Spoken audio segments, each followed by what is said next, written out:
Domestically, the Obama administration has, in a way, one might argue, stretched executive discretion into a new kind of prerogative at home.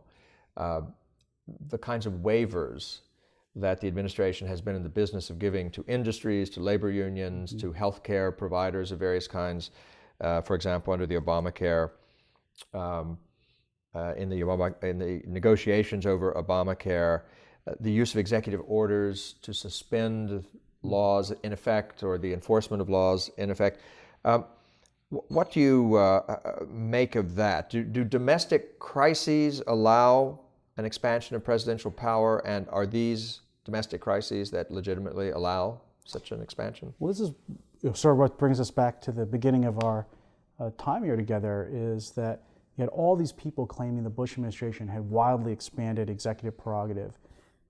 But what's really happened, the real fundamental change in this area for the last 4 years has been Obama's application of things that were for wartime or for emergencies to domestic policy, where there's no emergency or crisis looming. There's no need for executive action. And this is really expressed, I think, most clearly in this, what I call the immigration proclamation. Right? President Obama just recently announced that he would not enforce the immigration laws to deport 800,000 to 1 million illegal aliens in the country. Now, these were people I have a lot of sympathy for. As a policy matter, I wish Congress had passed a statute saying that people who came here as kids and you were a legal immigrant originally, is that right? Yeah. Yeah.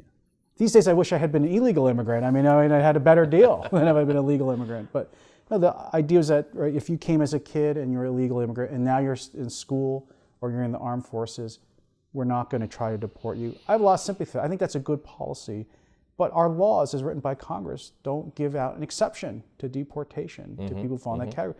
The President Obama just claimed, I'm just, as a matter of my choice of enforcing the laws, not going to do it.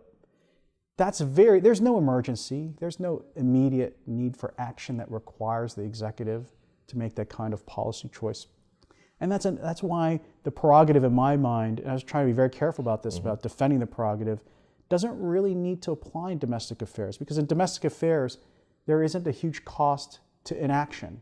Right? If you don't act in foreign affairs and national security, the country might get attacked. Right. If you don't act in domestic affairs, you have the states, which exist to carry out policies. They're the great background of regulation and state law created by the states.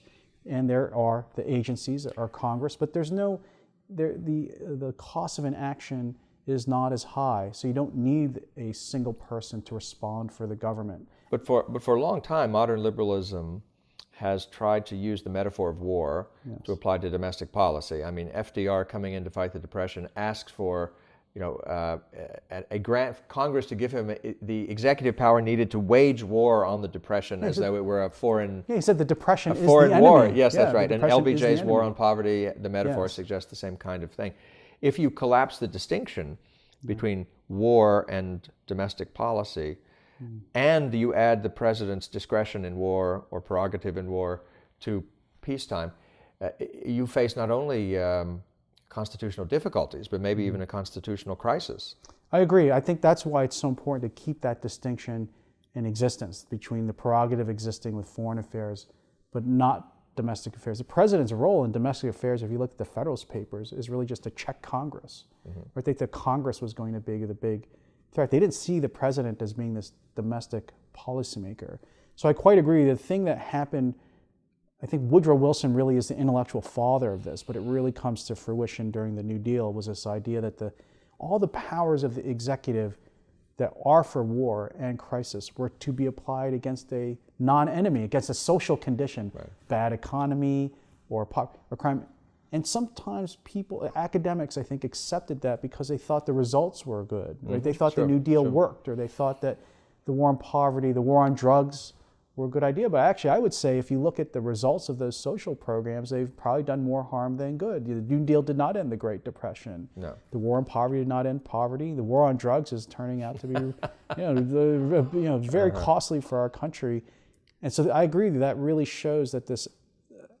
Now, the other thing on the conservative side is that means we don't have to buy into the idea of a big president all the time. Right. Just the way some on the other side, on the left, think they need to believe in a small president all the time. The vision that's true to the original Constitution, the original understanding is that presidency expands for foreign threats and emergencies, but domestically is supposed to be the smaller Liberals don't really office. believe in a small president, do they? Sometimes, if they were consistent, they would. Some of them do. I mean, some of their attacks on the presidency abroad should lead them to think of the presidency if they're at home. consistent, Yeah, if they were hypothetically, consistent. yes.